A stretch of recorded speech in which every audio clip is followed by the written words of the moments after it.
उह, अरे बाप रे, कितनी ठंड है। ऐसा लग रहा है मैं कश्मीर में घूम रहा हूँ। अरे आ गए आप दोनों। क्या हुआ, आप दोनों इतना काम क्यों रहे हो? अरे माँ, बाहर इतनी ठंडी हवाएं चल रही हैं, पूछो मत। बल्कि पानी भरकर बाहर रख दोगी तो सुबह तक बर्फ बन जाएगा। अरे बेटा, क्या करें, ठंड का। गॉड ने कोई भी ऐसा मौसम नहीं बनाया जिसमें हम गरीबों को चैन से रहने को मिल जाए। गर्मी में गर्मी से हालत ख़राब हो जाती है, बारिश में पूरे घर में पानी भर जाता है, और ठंड में तो पूछो ही मत। बहू से चाय बनवाती हूँ, गर्मा गर्म चाय पियोगे तो अपने आप ठंड ख़त्म हो जाएगी। शकीला अपनी बहू किरण से चाय बनाने के लिए कहती है, जिसके बाद किरण चूल्हे पर अदरक की चाय बनाकर लाती है। अरे बहू, तेरे हाथ की चाय पीकर तो मेरी ठंड ही छू मंतर हो गई। किरण, तुम्हारे हाथ की चाय का तो कोई जवाब ही नहीं। क्या बढ़िया चाय बनाती हो तुम, मज़ा आ गया।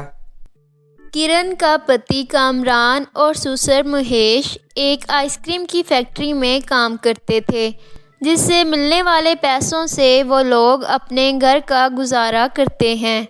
लेकिन ठंड के मौसम के आ जाने की वजह से उनकी आइसक्रीम की फैक्ट्री बंद हो जाती है, जिससे अब उन्हें परेशानी होने लगती है। सोचा था इस बार घर की छत ठीक करवाऊंगा, लेकिन फैक्ट्री ही बंद हो गई। अब न जाने इस घर का खर्चा कैसे निकलेगा। सारा परिवार जानता था कि बढ़ती ठंड और पैसे ना होने की वजह से इन लोगों की हालत अब खराब होने वाली है। क्या हुआ प्रिया, तुम सुबह से खांसे जा रही हो? तबीयत तो ठीक है तुम्हारी? रात भर ठंड में बिना कंबल और चादर के सोई थी ना, लगता है ठंड लग गई है। हे गॉड, ये तो कैसे दिन दिखा रहा है। ना खाने को खाना है और ना ही ओढ़ने को चादर। इस ठंड में क्या तू हमारी जान लेगा? इनको बोलने से क्या होगा, जो हमारी किस्मत में है वही होगा। एक काम करो, तुम लोग ये वाली चादर ओढ़ दो, मैं बिना चादर के ही सो जाऊंगा। बाबूजी, ये आप क्या कह रहे हैं? इतनी ठंड में अगर बिना चादर के सोएंगे तो आपकी तबीयत खराब हो जाएगी। मुझे कुछ नहीं होगा बेटा, तुम लोग मेरी फिक्र मत करो। तुम लोग ही ये चादर ओढ़ कर सो जाओ। तुम लोगों की तबीयत खराब हो जाएगी तो मुझसे देखा नहीं जाएगा। महेश के बार बार कहने पर सब लोग चादर ओढ़कर सो जाते हैं। महेश को ठंड में बिना चादर के सोना पड़ता है। जैसे ही आधी रात होती है, ज़ोरों की ठंडी हवाएं चलने लगती हैं, जिससे ठंड का टेम्परेचर और ज़्यादा बढ़ जाता है। बिना चादर के सोने की वजह से महेश को पूरी रात ठंड में कांपना पड़ता है। ऐसे ही सुबह हो जाती है। क्या बात है, आज हम लोग इनसे पहले ही उठ गए और ये अभी तक सो रहे हैं। सुनिए जी, 8 बज गए हैं, उठ जाइए। शकीला अपने पति को उठाती है, लेकिन वो उठता नहीं। ये देखकर पूरा परिवार महेश को उठाने लगता है। बाबूजी उठिए, आप उठ क्यों नहीं रहे हैं? माँ, बाबूजी का जिस्म पूरा ठंड से कट चुका है। बाबूजी कुछ बोलिए ना, आप कुछ बोल क्यों नहीं रहे हैं? सबके उठाने पर भी महेश नहीं उठता, जिसके बाद कामरान जब महेश की सांस देखता है तो सबको पता चलता है कि महेश सांस नहीं ले रहा। महेश इस दुनिया को छोड़कर हमेशा के लिए जा चुका था। महेश की मौत का गम पूरे परिवार के लिए किसी सदमे से कम नहीं होता। हे गॉड, तू ये सब दुख हम गरीबों के हिस्से में ही क्यों डालता है? इससे अच्छा तू मुझे ही अपने पास बुला लेता। माँ जी, आप ये क्या कह रही हैं? आप ऐसा मत बोलिए, बाबूजी तो हमें छोड़कर जा चुके हैं। अगर आप हमें छोड़कर चली गई तो हम क्या करेंगे? लेकिन कैसे भाभी, बाबूजी तो हमें पहले ही छोड़कर चले गए हैं। अब भैया को भी कोई काम नहीं मिल रहा। ये ठंड तो बाबूजी की जान ले चुकी है, ना जाने अब और किसकी जान लेगी। अब ऐसा कुछ नहीं होगा, मैं कुछ करती हूँ, आप सब लोग यही रुकिए। ऐसा कहकर किरण फटी हुई साड़ी में ठंड में काम की तलाश में निकल जाती है। काफ़ी घंटे काम ढूंढने के बाद किरण को ढाबे पर लोगों के जूठे बर्तन धोने का काम मिल जाता है। लेकिन इतनी कड़ी ठंड में ठंडे पानी से बर्तन धोने की वजह से किरण के हाथ अकड़ने लगते हैं। उसको बर्तन धोने में भी काफ़ी परेशानी होती है। अब तेरे हाथों में क्या जान नहीं जो अभी तक बस इतने ही बर्तन धोए हैं। अगर काम नहीं करना तो मेरा समय बर्बाद मत कर, मैं किसी और को काम पर रख लेता हूँ। नहीं नहीं मालिक, ऐसा मत करिए, जल्दी से सारे बर्तन धो देती हूँ।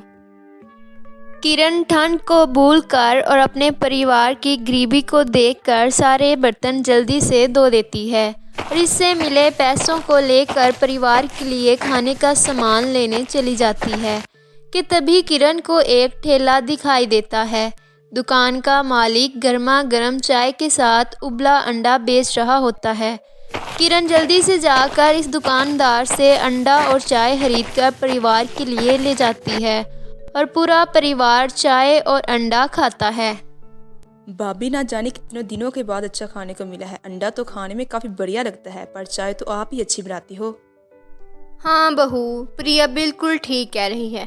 तेरे हाथ की चाय का स्वाद किसी और के हाथों की चाय में कहाँ। अपनी सास और नंद की ये बात सुनकर किरण के मन में एक ख्याल आता है तो वो सुनार की दुकान पर जाती है जहाँ पर वो अपना जेवर गिरवी रखकर कुछ पैसे लेती है और इन पैसों से खुद का चाय और अंडे का ठेला खोलती है। गर्मा गर्म चाय अंडा खाओगे तो बार बार आओगे। गर्मा गर्म किरण के हाथ का चाय और अंडा ले लो। जरा हाफ फ्राई अंडा और चाय देना। ये लीजिए साहब। अरे वाह, तुम तो बहुत बढ़िया चाय बनाती हो और इसके साथ ये हाफ फ्राई भी। अब से मैं यहीं पर चाय और अंडे खाने आया करूँगा।